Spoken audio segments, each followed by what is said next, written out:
Bienvenue dans Esprit profond, ce sanctuaire où l'esprit s'éveille, où la pensée s'élève au-delà des apparences, et où la vérité invisible du pouvoir intérieur se révèle.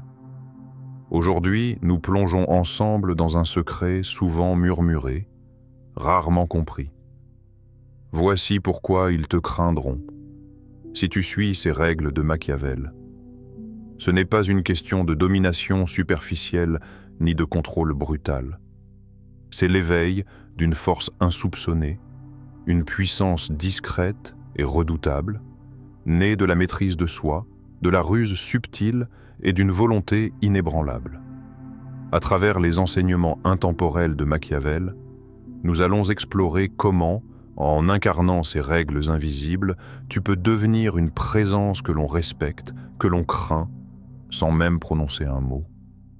Prépare-toi à remettre en question tes croyances, à déchirer les voiles qui t'empêchent de voir ta vraie nature et à révéler la force qui sommeille en toi. Esprit profond t'accompagne dans ce voyage intérieur, où le pouvoir se conquiert d'abord dans le silence de l'âme. La maîtrise de soi, la forteresse du guerrier. Celui qui est maître de lui-même est plus grand que celui qui est maître de la ville.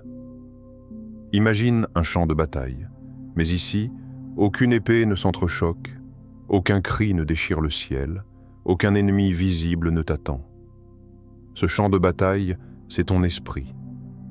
Là, dans le tumulte silencieux de tes pensées, se livre chaque jour la guerre la plus cruciale, celle entre ta volonté et tes impulsions, entre ton calme et ta colère, entre ta clarté et ton chaos.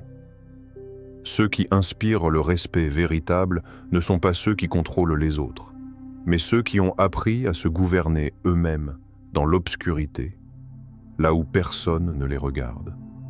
La maîtrise de soi, ce n'est pas une posture, ce n'est pas une force qu'on exhibe, c'est une discipline secrète, une musique intérieure que seuls les esprits affûtés entendent. C'est ce regard que tu poses sur toi-même quand tout s'écroule autour et que tu refuses de fuir en toi. Tu veux savoir pourquoi certains deviennent intouchables, imprenables, presque inhumains dans leur calme? Parce qu'ils ont bâti une forteresse invisible. Et cette forteresse, c'est la maîtrise de soi. Dans les traditions ancestrales, on ne t'enseignait pas d'abord à vaincre.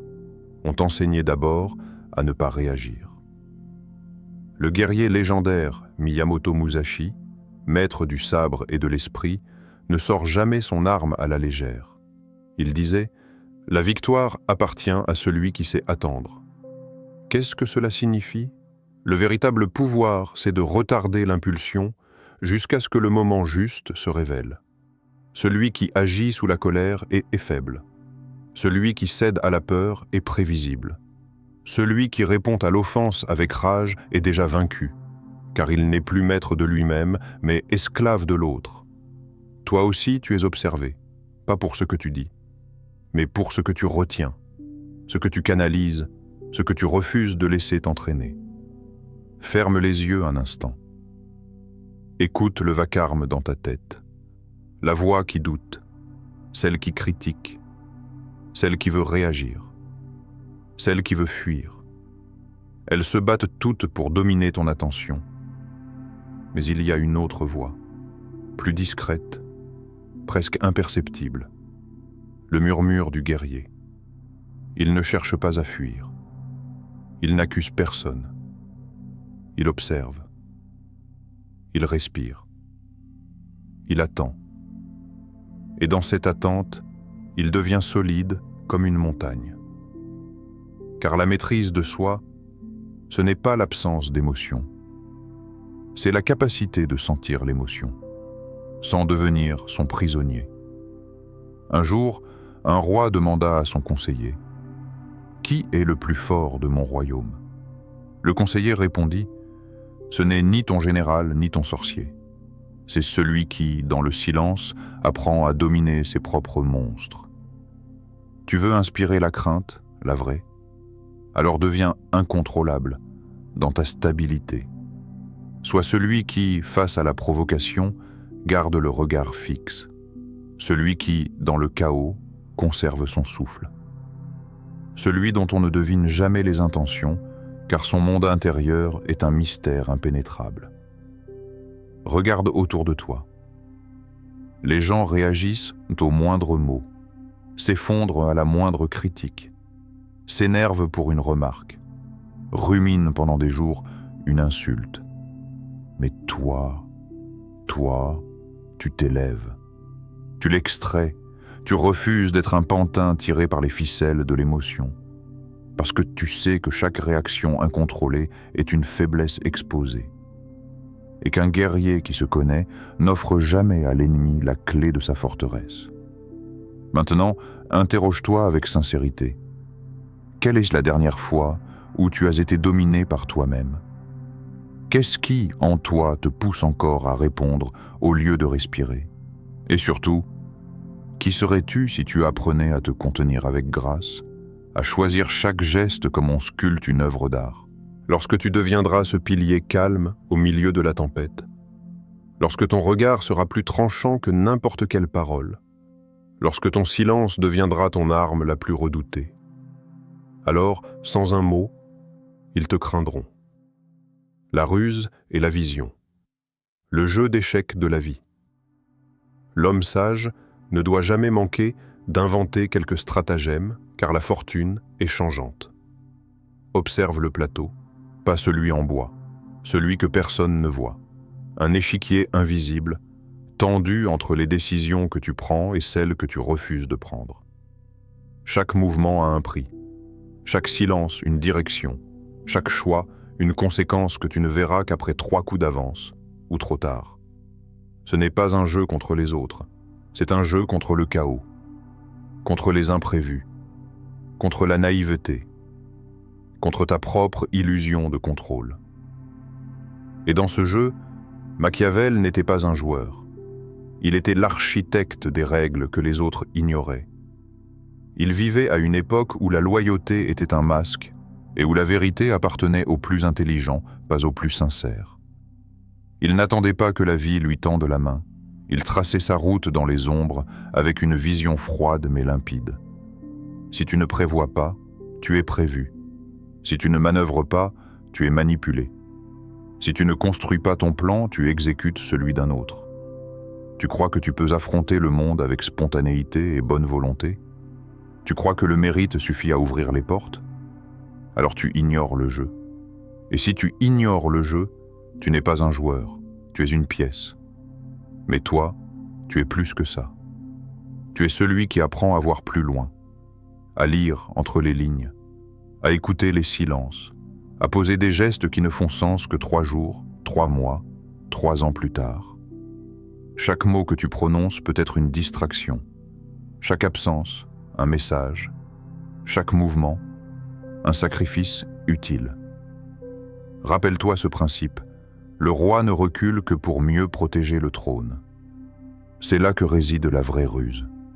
Savoir quand perdre, savoir quoi taire, savoir ce que les autres ne doivent jamais savoir de toi. Tu as déjà eu cette sensation? Cette idée brillante née dans le calme d'une nuit sans bruit? Mais que tu t'es étouffée parce qu'elle semblait trop différente, trop risquée, trop mal vue. Tu l'as enterrée, mais elle revient. Elle frappe doucement à la porte de ta conscience. Elle te rappelle que la vision précède la validation, et que ce qui fait peur aux autres, c'est souvent ce qui te rendra libre. Regarde l'histoire. Les visionnaires sont d'abord moqués, puis ignorés, puis copiés. Mais ceux qui dérangent sont rarement fous. Ils sont souvent précoces. Et c'est cela que l'on craint. La personne qui voit avant, qui comprend plus vite, qui avance ailleurs. Tu veux qu'ils te redoutent? Alors commence à penser plus loin qu'eux. Pas avec arrogance, mais avec acuité. Vois ce qu'ils ne voient pas encore. Prépare ce qu'ils n'imaginent même pas. Sois capable de sourire, pendant que tu avances ta pièce, de te retirer, pendant que tu gagnes du terrain, de tendre la main, pendant que tu testes leur loyauté. Ce n'est pas de la manipulation, c'est de l'intelligence stratégique. Et dans ce monde instable, la ruse devient une vertu de survie. Questionne-toi maintenant. Qu'est-ce que tu caches? Non par honte, mais par sagesse. Quelle vérité intérieure refuses-tu d'abandonner, même si elle ne trouve pas encore sa place dans ce monde? Et jusqu'où es-tu prêt à aller pour protéger ta vision du futur, même s'il faut sacrifier quelques pièces sur l'échiquier du présent? Souviens-toi, ce n'est pas la force brute qui fait trembler les puissants. C'est le calme intelligent, le regard lucide, la capacité à frapper au moment exact, sans haine, sans bruit. Car la peur naît souvent de ce qu'on ne voit pas venir. L'inébranlable volonté, le feu qui dévore. Là où la volonté est forte, la difficulté diminue. Tout commence par une étincelle, minuscule, presque invisible. Et pourtant, c'est elle qui a embrasé des empires, soulevé des peuples, forgé des destins. Cette étincelle, c'est la volonté, ce feu sacré que personne ne peut te donner et que personne ne peut t'enlever. Car il ne naît pas du confort, il naît dans la douleur. Il se nourrit de ce que les autres fuient, l'échec, la solitude, le rejet, l'incompréhension. Il y a en toi un feu. Et peut-être que tu l'as laissé s'éteindre, peut-être que tu l'as étouffé avec des excuses, peut-être que tu l'as enterré sous les attentes des autres, peut-être que tu t'es habitué à avoir froid, à vivre sans brasier, à marcher sans flamme. Mais écoute bien, le feu ne meurt jamais, il sommeille. Regarde la fourmi, elle ne se plaint pas, elle ne recule pas. Elle porte 10 fois son poids, non pas parce qu'elle est forte, mais parce qu'elle ne doute pas. C'est là la vérité que l'on tait. Ce n'est pas la force physique, ni le talent, ni même l'intelligence qui détermine ta grandeur. C'est la volonté nue, la rage calme, l'obsession qui ne demande pas la permission. Les êtres redoutables sont ceux qui avancent même quand le sol tremble sous leurs pieds. Ceux qui brûlent d'un feu intérieur si puissant que même l'adversité recule. Tu as peut-être été battu, blessé, oublié. Mais si ta volonté est encore en toi, rien n'est perdu, rien. Pose ta main sur ta poitrine. Ressens ce battement. Ce n'est pas juste un rythme biologique, c'est un tambour de guerre, un rappel que tu es encore vivant. Et tant que tu respires, tu peux décider de rallumer la flamme. Mais il faut du courage pour embrasser ce feu, car il consume ce que tu croyais être.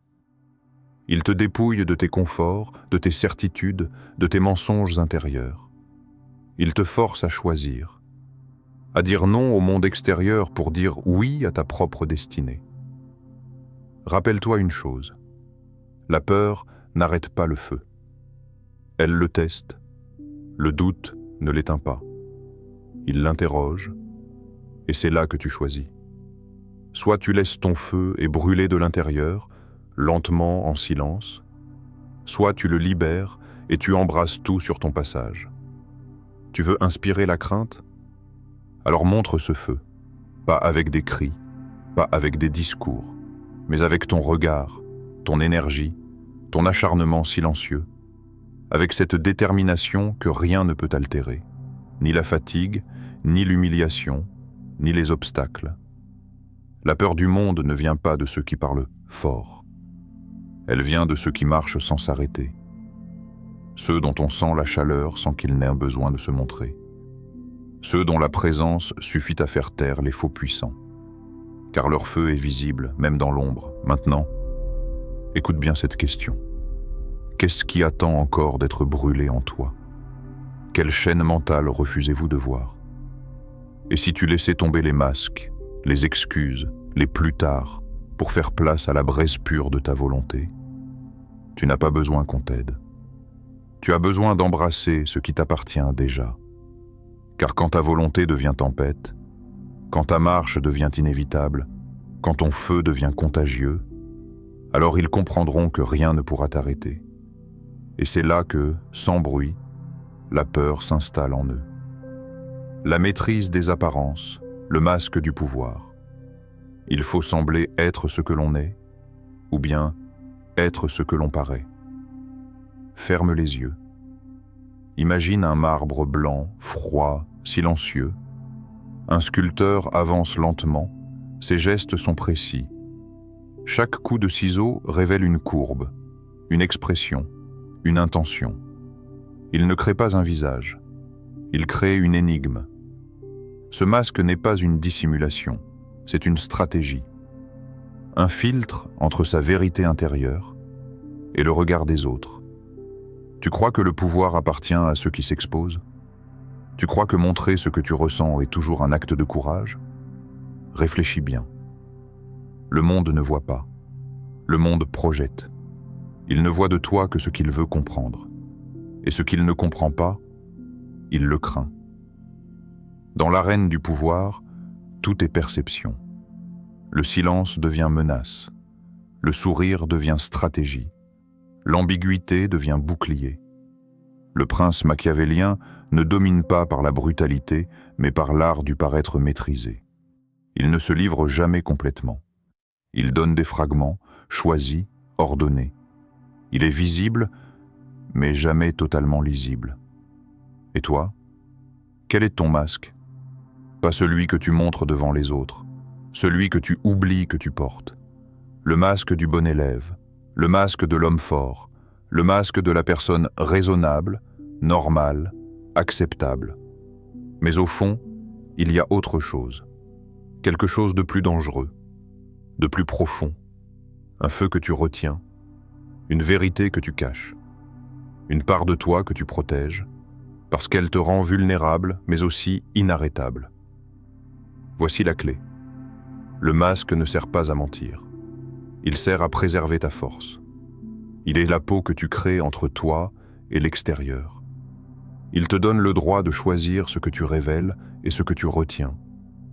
Il fait de toi une énigme, un mystère que personne ne peut déchiffrer. Et dans ce monde qui consomme l'authenticité comme une marchandise, le mystère est une arme. Tu veux inspirer la crainte? Alors deviens insaisissable, pas froid, pas distant, mais imprévisible, inclassable, opaque. Laisse-les deviner tes intentions. Laisse-les se perdre dans leur propre projection de toi. Car pendant qu'ils interprètent, tu avances. Pendant qu'ils imaginent, tu construis. Pendant qu'ils parlent, tu sculptes. Tu veux devenir intangible? Alors sois fluide comme l'eau, changeant de forme à volonté, mais profond comme un océan, dont on ne touche jamais le fond. On ne craint pas ce que l'on comprend. On craint ce qui échappe à la logique, ce qui semble proche, mais glisse entre les doigts. C'est pour cela que ceux qui maîtrisent les apparences sont redoutés. Ils ne se livrent pas, mais ils captivent. Ils ne parlent pas beaucoup, mais chaque mot est une manœuvre. Ils ne réagissent pas. Ils observent, puis sculptent la perception autour d'eux. Maintenant, regarde-toi. Quelle partie de toi te rend vulnérable, mais puissante? Quelle façade pourrais-tu façonner, non pour t'éloigner de toi, mais pour protéger ce qui compte vraiment? Et si tu pouvais choisir chaque fragment de ton image, que laisserais-tu paraître au monde? Rappelle-toi ceci. Dans un monde où tout le monde s'expose sans filtre, celui qui choisit ce qu'il montre devient un mystère. Et dans ce jeu d'apparence, le mystère est la forme la plus sophistiquée du pouvoir. La résilience, la force cachée des titans. La résilience est le refuge des puissants. Le sol s'ouvre. Le monde que tu connaissais s'effondre, centimètre par centimètre, jusqu'à ne laisser que poussière, silence et solitude. Et pourtant, au cœur de cette fracture, quelque chose reste debout. Pas un cri, pas une revanche. Juste toi.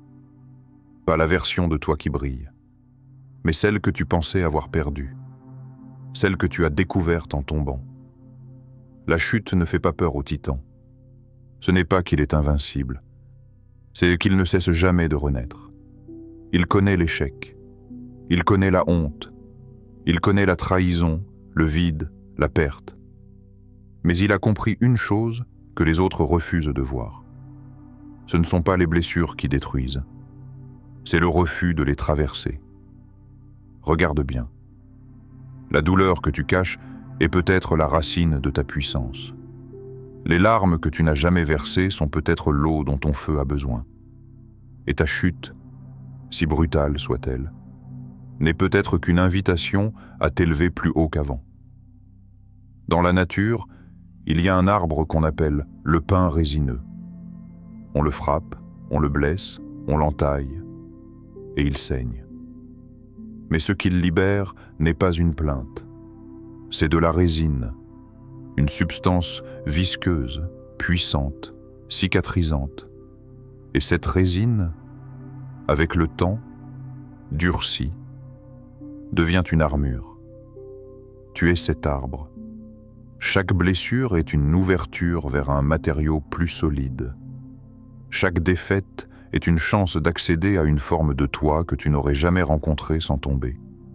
Mais le monde ne veut pas que tu vois ça. Le monde veut que tu caches, que tu enfouis, que tu paraisses intact. Alors, ceux qui acceptent de saigner, mais en silence, ceux qui apprennent à aimer leurs cicatrices, deviennent intouchables. Tu crois peut-être que la résilience est molle, passive, une manière élégante de supporter la douleur. Tu te trompes. La résilience, c'est l'art de broyer la souffrance et de s'en faire une armure. C'est ce regard que tu poses sur ton passé sans détourner les yeux. C'est ce moment où, malgré tout, tu dis « j'avance quand même ». Et cette force-là, cette force nue, sans drapeau, sans bruit, sans gloire, elle fait peur, parce qu'elle ne dépend de rien. Pas d'un statut, pas d'un entourage, pas d'une validation extérieure. Elle est pure survie, pure volonté, pure endurance. Demande-toi, quelle est cette chute que tu n'as jamais vraiment regardée? Quelle douleur caches-tu derrière un sourire poli? Et si c'était justement elle, le point d'ancrage de ton pouvoir? Ceux qui n'ont jamais chuté ne comprennent pas la profondeur. Ceux qui ont toujours été aimés ne comprennent pas la solitude. Ceux qui n'ont jamais perdu ne savent pas ce que vaut la victoire. Mais toi, si tu es là, debout après la tempête, alors tu es déjà un titan, pas un colosse d'apparence, un géant intérieur, aux muscles faits de mémoire, de patience et de feu compacté. On craint les puissants, mais on redoute les survivants, car rien ne les brise. Ils reviennent, encore, et plus le monde les rejette, plus ils deviennent lourds, profonds, denses, ils ne font plus de bruit, ils pèsent. Et c'est ce poids, cette densité tranquille, indestructible, silencieuse, qui installe la peur dans les cœurs faibles. Tu n'as pas besoin de te faire craindre par le vacarme. Tu n'as pas besoin de lever la voix, ni de forcer ton image. Ceux qu'on redoute vraiment sont silencieux, stratégiques, en paix avec leurs blessures et implacables dans leur ascension. Tu es cette force en devenir. Tu es cette présence qu'on ne comprend pas, mais qu'on respecte instinctivement. Pas parce que tu écrases, mais parce que tu te tiens droit dans un monde courbé. Si tu veux que le monde te perçoive autrement, commence par devenir dangereux intérieurement. Dangereux pour tes anciennes excuses, dangereux pour tes anciens schémas, dangereux pour l'image que tu traînais sans la questionner.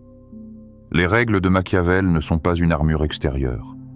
Elles sont un système de pensée, une manière de ne jamais s'incliner devant le chaos. Alors, retiens ce que tu es. Refuse la transparence inutile. Embrasse ta volonté. Joue avec vision. Reviens plus fort que ton effondrement. Et surtout, continue le voyage avec esprit profond. Ici, chaque mot est une étincelle. Chaque idée, une clé. Chaque épisode, un miroir tendu à ton esprit le plus élevé. Abonne-toi. Active les rappels. Reviens encore. Parce que ce que tu es en train de devenir mérite toute ton attention. Le monde t'observe. À toi de décider ce qu'il verra.